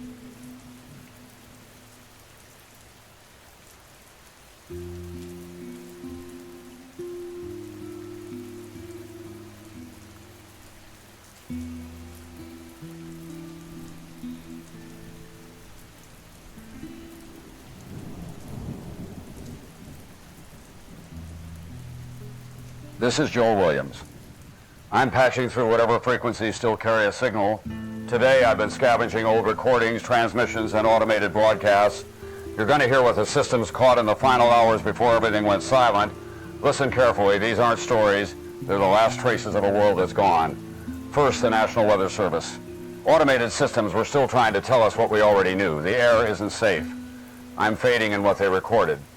This is the National Weather Service automated broadcast system. Current atmospheric conditions show biological hazard levels exceeding safe exposure thresholds across all monitored regions. Spore count measurements indicate concentrations of 47,000 particles per cubic meter in formerly designated safe zones. Visibility reduced to less than 1/4 mile due to persistent biological cloud cover. All remaining personnel are advised to maintain sealed atmospheric isolation. Repeat, biological hazard levels exceed safe exposure thresholds. This message will repeat automatically every 30 minutes until system failure. That's the cold, indifferent voice of a machine. Numbers and thresholds meant nothing once the fog rolled in. Now take a listen to what the military left behind. The last scrambled voices from the front lines. Colorado base to any remaining coordination centers, confirming total loss of surface operations capability. Biological contamination has penetrated all standard protective equipment. Personnel exhibiting synchronized respiratory patterns consistent with fungal integration. Recommend immediate cessation of all surface reconnaissance. Repeat, surface operations no longer viable. This frequency will be monitored for 48 hours before final shutdown. You heard that. Soldiers trained for combat, armed with everything they had, gone. If you're out there moving through the fog, remember this. There is no front line, only hiding. I patched through one more recording from the CDC's underground research facility. They were trying to document the impossible before it was too late. This is the final research documentation from CDC Underground Research Facility 7. Day 13 of the biological replacement event shows complete integration of surface population centers into fungal reproduction networks. Human survivors in sealed facilities estimate less than 0.03% of original population maintaining independent biological function. The Cordyceps organism has demonstrated capabilities that exceed all previous biological warfare scenarios by implementing systematic atmospheric terraforming using human infrastructure as distribution networks. Surface reconnaissance is no longer possible due to spore concentrations that cause immediate respiratory system conversion. Infected human populations have been successfully integrated as permanent infrastructure components, maintaining atmospheric modification while serving as processing nodes for continued expansion. This concludes scientific documentation of humanity's biological replacement. Automated systems will continue recording until facility atmospheric compromise occurs. There it is, the last voice of science, trying to explain what we've been seeing. Nothing survived the fog. Nothing stayed human. I've got one more patch, a final human transmission, coming from Montana. Listen closely. This is Whiskey 6 November Juliet Delta. Bill Cooper broadcasting from Sealed Emergency Shelter in Montana. I've been monitoring all frequencies for the past 18 hours with no human communication detected across the spectrum. Visual observation through periscope shows massive groups of infected creatures wandering the landscape extending beyond the horizon with no clear areas free of contamination visible in any direction. The infected appear to be moving in loose clusters, constantly searching and hunting for any remaining survivors. My equipment is beginning to show damage from attempts by infected to break into the shelter, despite reinforced barriers and silent operation protocols. To anyone who might receive this transmission in the future, the Cordyceps organism achieved total population conversion of the North American continent in less than 14 days. Human civilization has been systematically converted into mindless predators that hunt the remaining survivors without rest or mercy. Whiskey 6 November Juliet Delta signing off.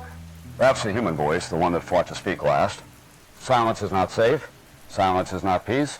The only way to survive is to keep moving, to keep listening, to trust the signals you can make for yourself. This is Joel Williams. I'll keep broadcasting as long as I can. Stay hidden, stay alive, and if you hear anything moving, run. I leave you with one last transmission received from Air Force One. God be with us all. Air Force One requesting emergency landing clearance at any operational facility.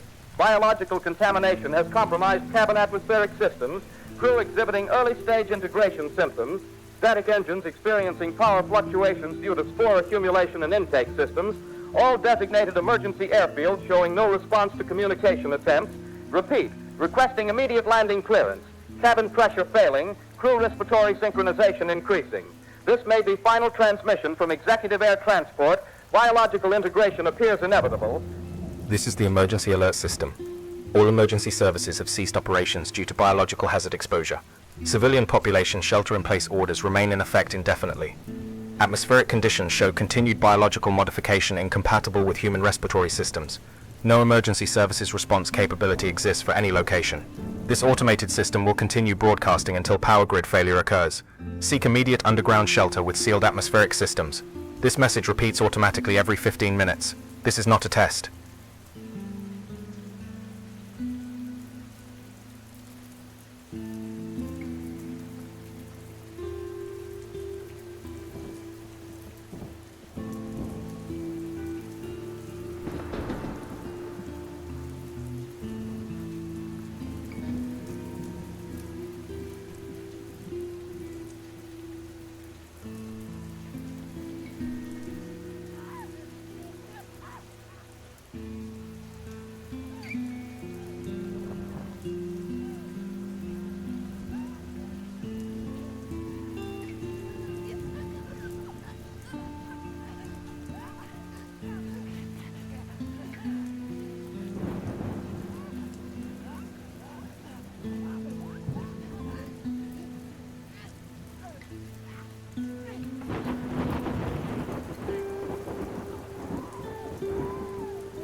Beloved brothers and sisters, if you can still hear my voice in this hour, know that I come to you not with clever words or earthly wisdom, but with the eternal truth of God's word.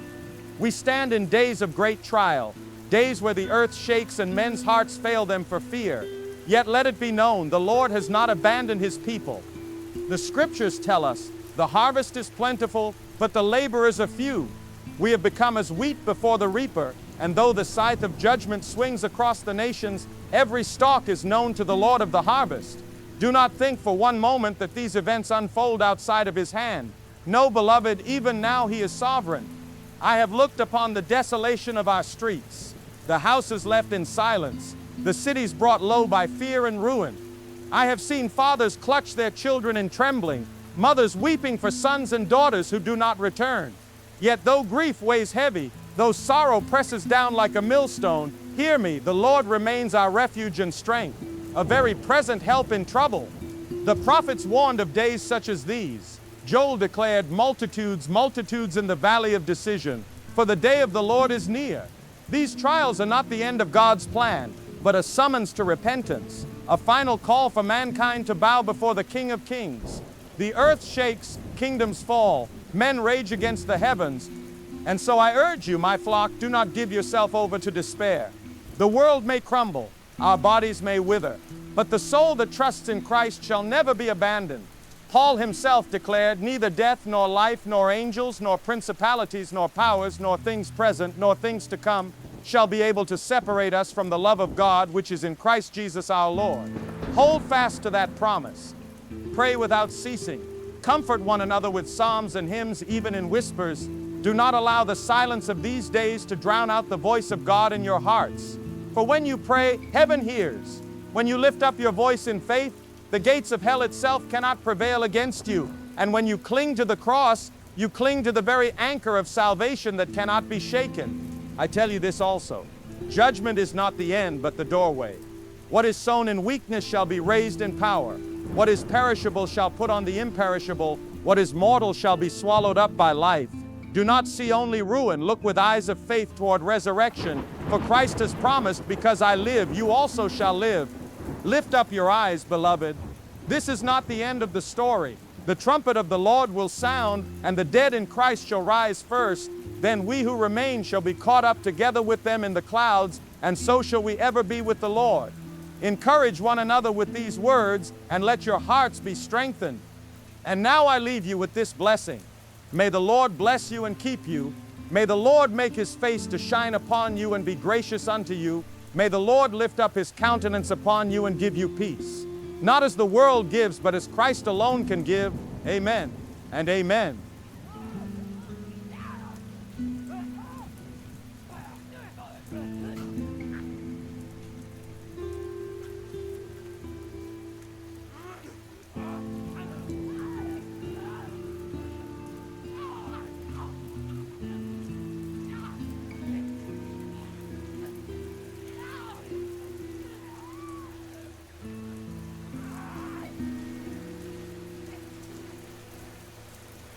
This is Joel Williams. I'm coming to you on what's left of the airwaves, patched together from scavenged equipment and old frequencies. The world above, gone. Cities emptied, streets crawling with what we once called neighbors, friends, family, now only infected shells. I found something, audio recordings from deep underground facilities, recordings no one was meant to hear. This is humanity's last testimony, preserved in dust, static and desperate voices. What you're about to hear is not fiction. It's not a warning that comes too late. It's the sound of what survived before it was consumed, what remained before the world as we knew it fell completely to the infected. Keep your ears open, stay quiet, and remember, the infected don't stop. This is Deep Underground Research Facility 12, Automated Documentation System, Day 14 of Biological Replacement Event. Surface atmospheric analysis indicates complete conversion to fungal-dominated ecosystem. Automated sensors detect no standard human biological signatures across monitored continental regions. Facility atmospheric integrity maintained at 73% effectiveness, with filtration capacity declining. No external communication received since day 11. That was a machine speaking. No emotion, no panic, just data, the cold truth. Above ground, the silence was deafening. Streets empty, cars abandoned, cities turned into moving bodies of fungus.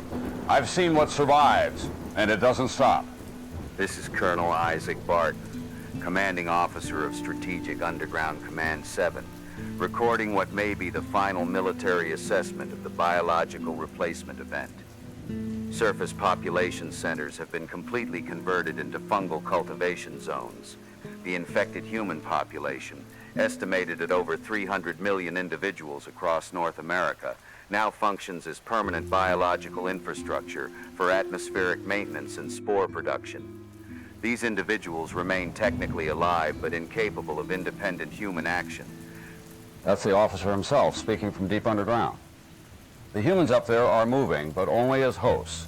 There's no thought, no hesitation, no reasoning.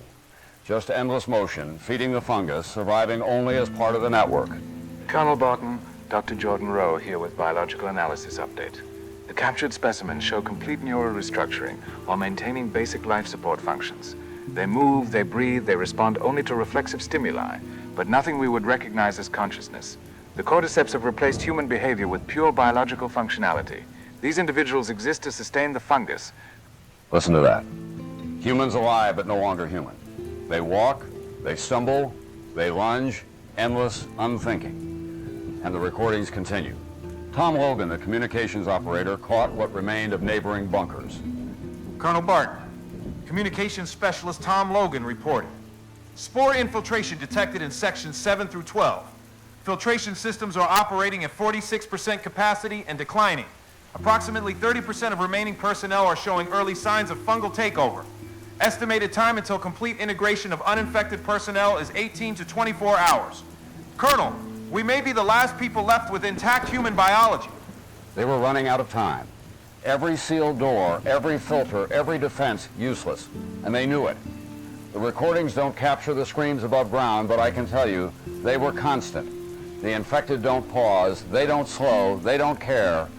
Colonel, Our final biological assessment, the Cordyceps network has achieved complete ecological dominance. It converts human infrastructure into fungal support, maintains environmental conditions for reproduction, and spreads relentlessly. There is no recovery. The infected do not think, they do not stop, they do not tire. They only continue sustaining the system. Nothing left of the old world. Streets, homes, offices crawling with infected moving bodies, air thick with spores, people you knew, neighbors, family gone, moved only by reflex, a shell of what they once were.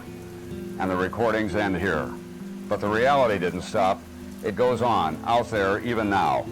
If you're hearing this, take it seriously. The world above ground isn't a place for humans anymore. Shelter, move quietly, avoid any contact. This is Joel Williams, Pirate Signal, playing back humanity's final documentation.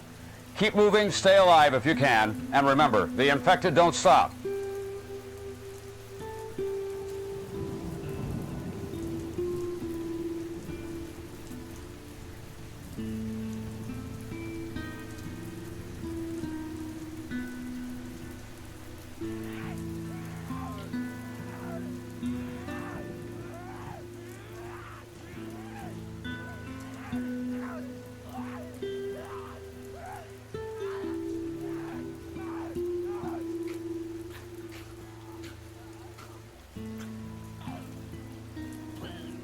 Folks, it's over. The government's gone. The cities are gone. And every last one of those bureaucrats who told you to trust the system has either fled underground or been swallowed up by the nightmare they created. And I'm here to remind you, I called it. I told you years ago they were playing games with food supplies, tinkering with things they didn't understand, and now the whole house of cards has come down. You remember when they told us the grain was safe? That the reports of contamination were conspiracy theories? Well, guess what? Every major outbreak zone lined up with the same supply routes, families poisoned at the dinner table, soldiers shipped rotten rations, whole towns infected before they even knew what hit them. That wasn't bad luck, folks. That was corruption at the highest levels. And don't get me started on the so-called quarantines. They fenced people in, starved them, let the fungus burn through whole neighborhoods, then had the nerve to call it containment. They weren't protecting anyone. They were protecting themselves. The generals, the contractors, the pharmaceutical execs, all of them pocketed fortunes while the world bled out. And what's left now? Empty streets, broken radios, whole regions crawling with monsters that used to be our neighbors. This isn't a natural disaster. It's a man-made collapse. They unleashed it, they denied it, and then they left the rest of us to choke on the spores. And the media? Silent, gone. Turns out you can't spin propaganda when the cameras are covered in mold. But let me tell you something, folks. The truth still matters. It matters because they thought they could bury it with us. They thought fear and censorship would keep people quiet. Well, guess what? We're still here. And every survivor out there knows the truth now. The people who were supposed to protect us destroyed us. It wasn't the fungus that ended civilization. It was the lies, the greed, the corruption that let it spread. So remember my words. If you're listening in the ruins tonight, this wasn't an accident. This wasn't fate. It was betrayal. And the only way forward, the only way humanity ever rebuilds, is by never letting those bastards crawl back out of their bunkers to tell us what to do again.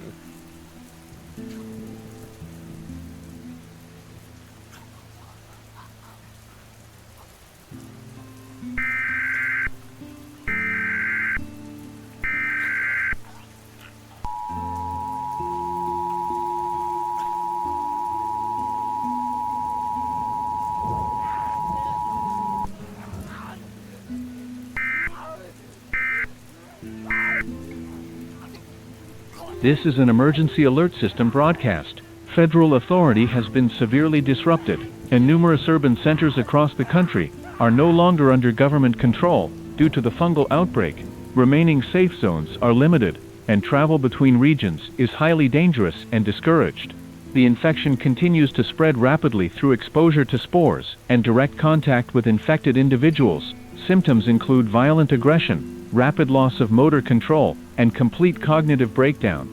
Citizens are advised to shelter in secure locations, conserve supplies, and avoid all unnecessary movement.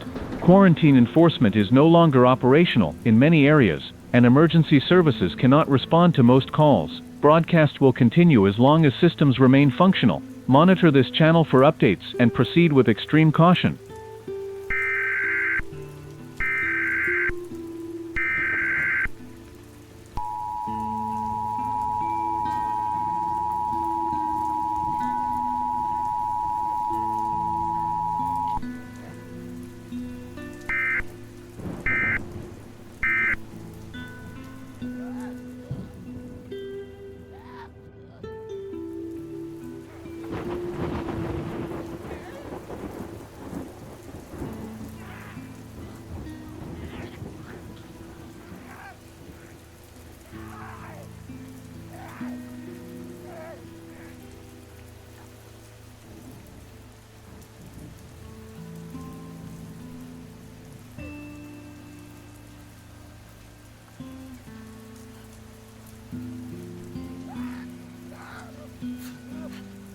This is Joel Williams.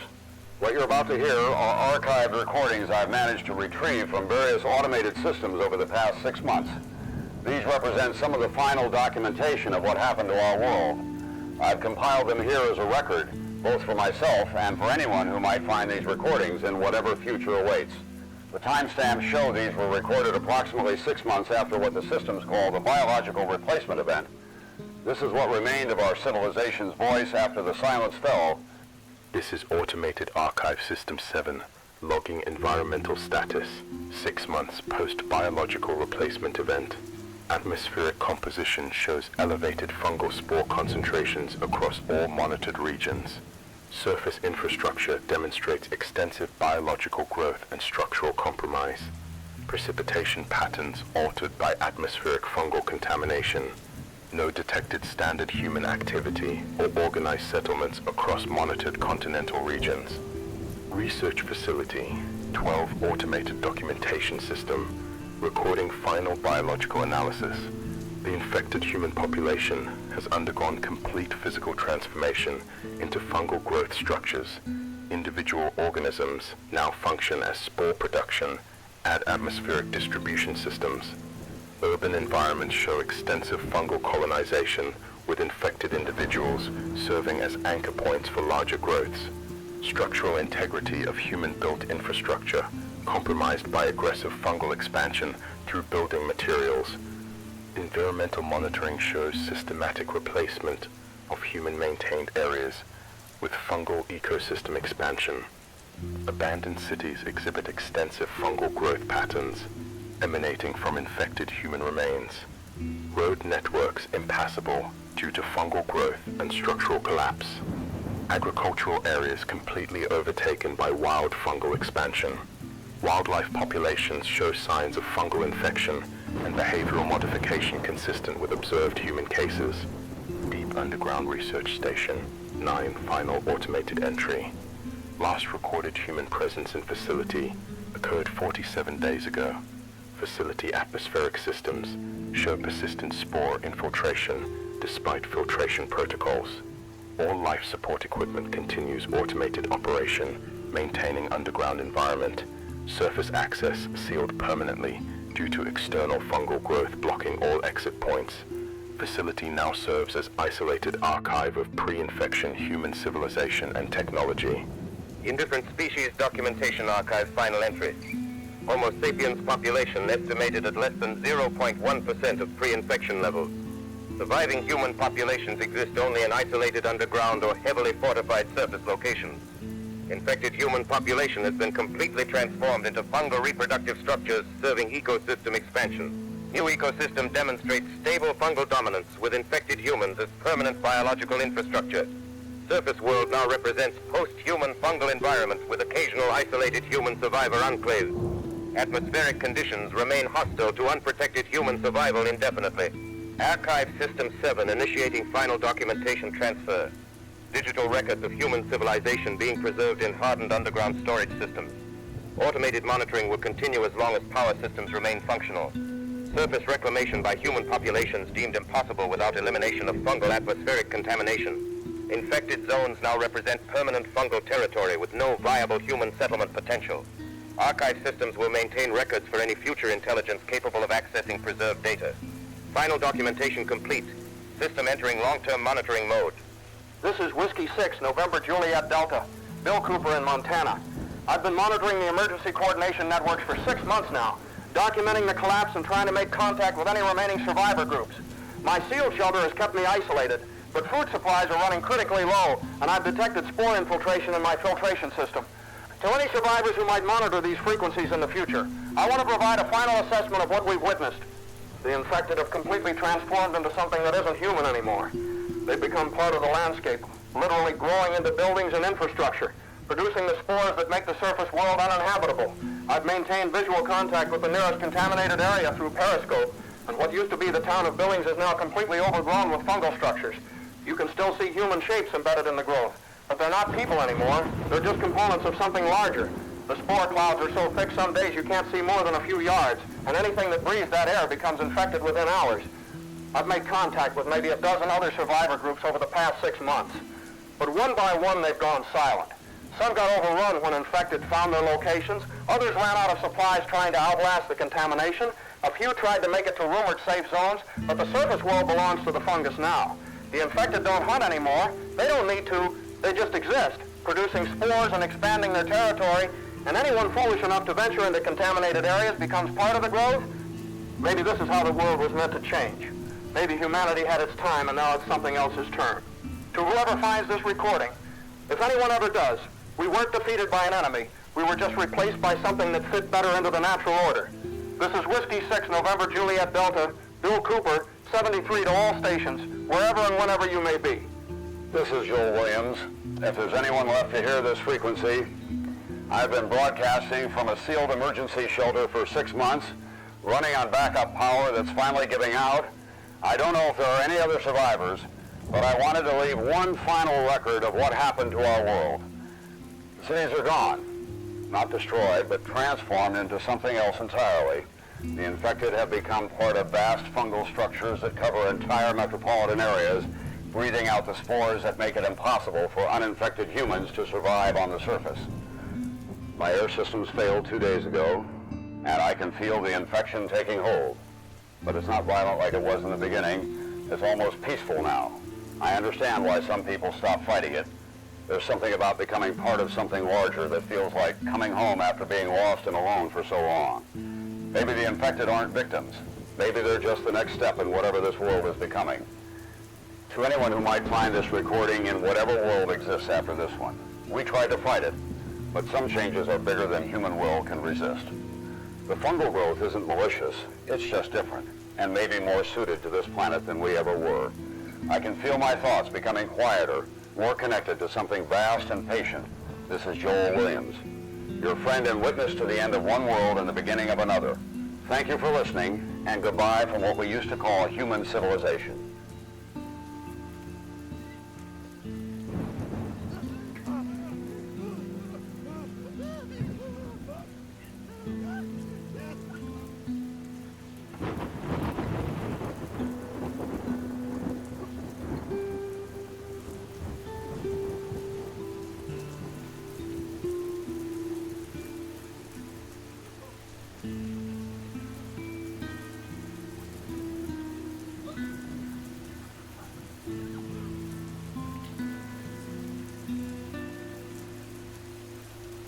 This is Whiskey 6, November Juliet Delta.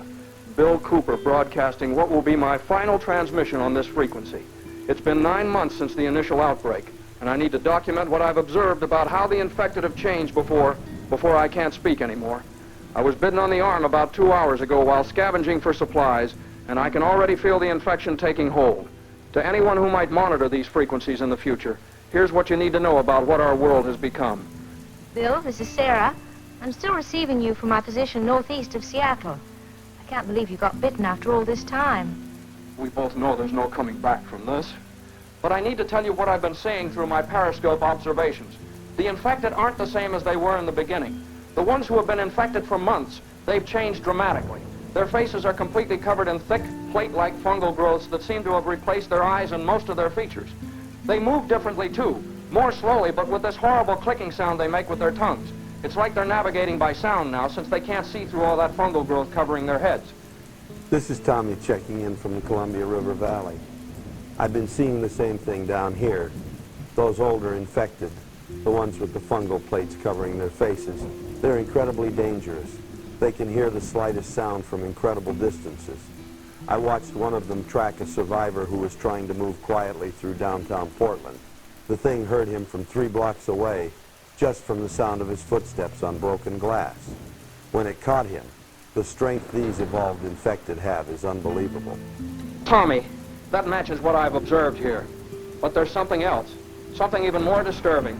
The cities themselves are changing. From my position, I can see all the major population centers are being completely overtaken by fungal growth. Thick, vine-like structures are growing over and through buildings, creating these massive web-like networks that connect entire city blocks. It's like the fungus is turning our cities into giant organisms. This is Jesse from the eastern border.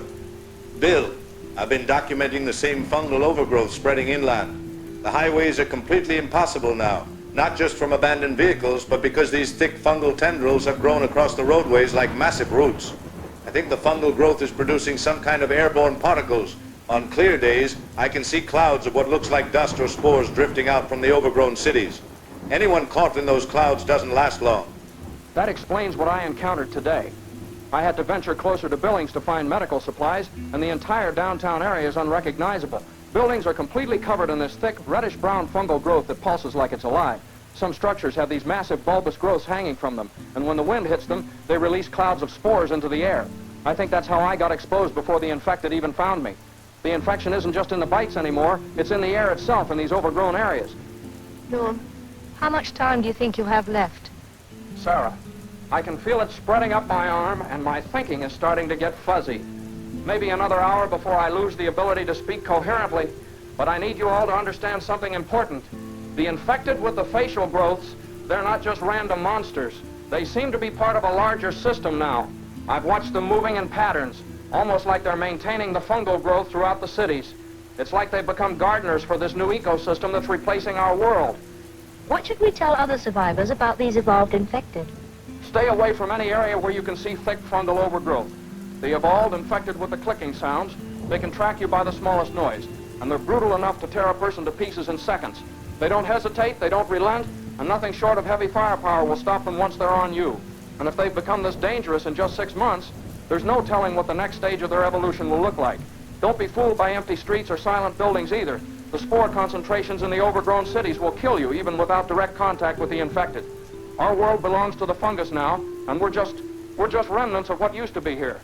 This is Whiskey 6 November Juliet Delta, Bill Cooper, making my final transmission. I can feel my thoughts becoming less my own. To Sarah, Tommy, Jesse, and anyone else out there, thank you for being my voice in the darkness these past months. Document what you see, stay away from the fungal zones, and remember that we were here. We tried to survive, we tried to warn others, and we maintained human connection even as the world ended around us. This frequency is yours now, and remember, when lost in the darkness, look for the light.